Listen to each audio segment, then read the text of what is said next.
मी अशोक नारायणराव खडगे, राहणार अमरावती, तालुका जिल्हा अमरावती।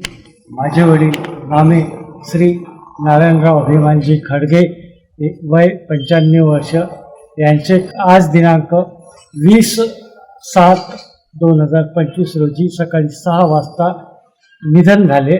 जगद्गुरू रामानंदाचार्य श्री नरेंद्राचार्यजी यांच्या प्रेरणेतून माझे वडिलांचे मरणोत्तर देहदान करण्याची इच्छा होती, त्यामुळे पंजाबराव भाऊसाहेब देशमुख वैद्यकीय महाविद्यालय अमरावती येथे आज रोजी देहदान करण्यात आले। मी doctor A T Deshmukh, dean doctor Panjabrao Deshmukh memorial medical college Amravati. आज आपणासोबत मी जगद्गुरू रामानंदाचार्य नरेंद्राचार्यजी यांनी मरणोत्तर देहदान करण्यासाठी केलेल्या आव्हानाला प्रतिसाद देऊन कैलासवासी नारायणराव अभिमानजी खडगे यांच्या नातेवाईकांनी आज देहदान करण्यासाठी त्यांचा मृतदेह आमच्या महाविद्यालयाकडे सुपूर्द केला।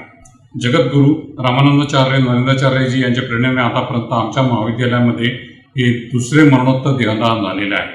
तरी महाविद्यालयाच्या वतीने जगद्गुरू रामानंदाचार्य नरेंद्राचार्यजी यांच्या कार्यास मी वंदन करतो व यापुढे आम्हाला असेच प्रतिसाद मिळत राहील अशी शुभेच्छा देऊन माझ्या 2 शब्द संपवितो। धन्यवाद।